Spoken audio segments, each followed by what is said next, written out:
Hi Year 4 team, I just thought I'd put together a quick video for you just to show you how to use Worldbook Online and World eBooks, just as a refresher for some of you and perhaps as a new video for those who haven't used it before. So to access these resources from Connect, you just need to head down to Library Resources and then into Primary Library Databases. Now the first one I want to go through is Worldbook Online. So if you just click this link, and then when you open it up, the best one for your students' age group is the kids one. So we'll click on that one, and then it opens up to Worldbook Kids. Now to start off with, just in the search bar, you might just search for a term that suits one of the topics that you're working on. So for your science, you might type in rock cycle, and it will take you through to some suggested articles. This time we've just got 2 suggested articles, and the best choice would be this first one here, rock cycle. When it opens up, you can see that the text is nice and simple and just right for your student's age group. It's just a brief article.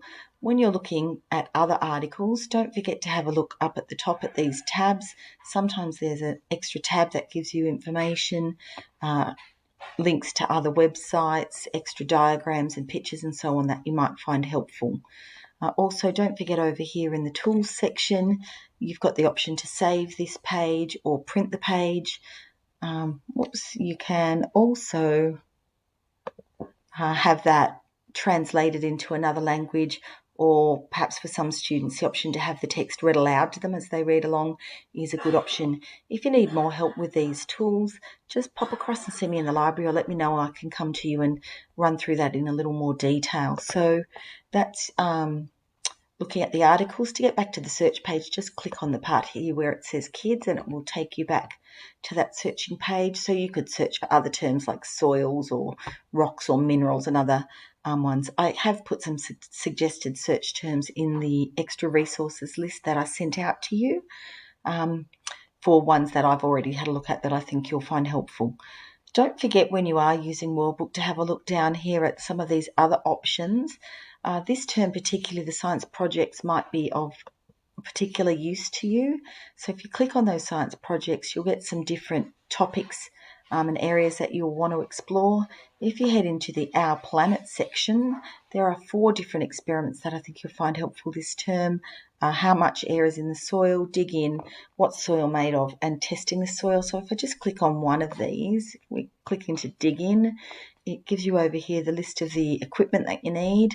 Well, you'll have to excuse the American measurements here, and then it gives you a little introduction of what the activity aims to achieve, and then step-by-step pictures and instructions of what you need to do with some discussion questions.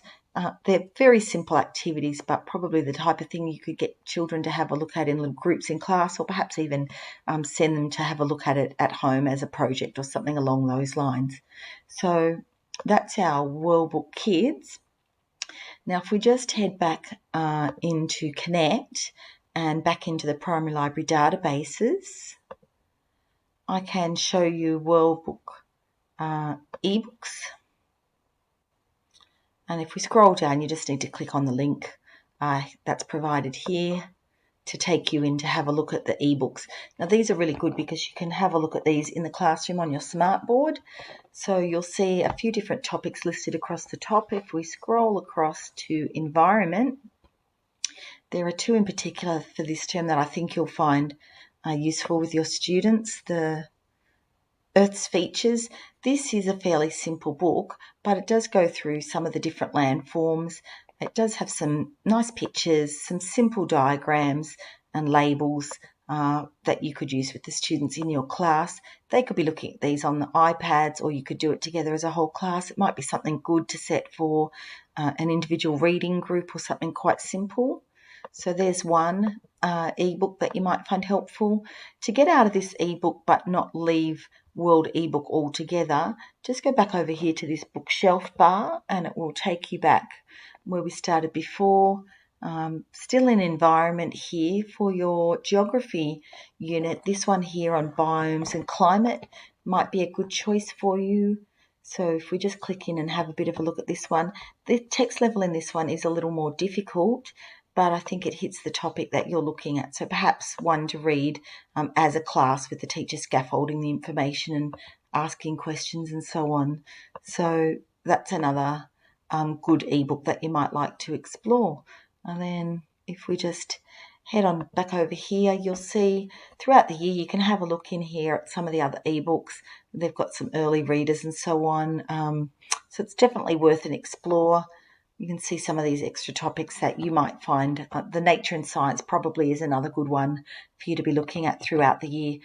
Each term I'll try to put together some of the best resources that I find in World Book and World eBook for you, along with other digital resources that I've found online. Please let me know if you need any help accessing these or you need to know a little bit more about the functionality, and I'll do my best to help you out.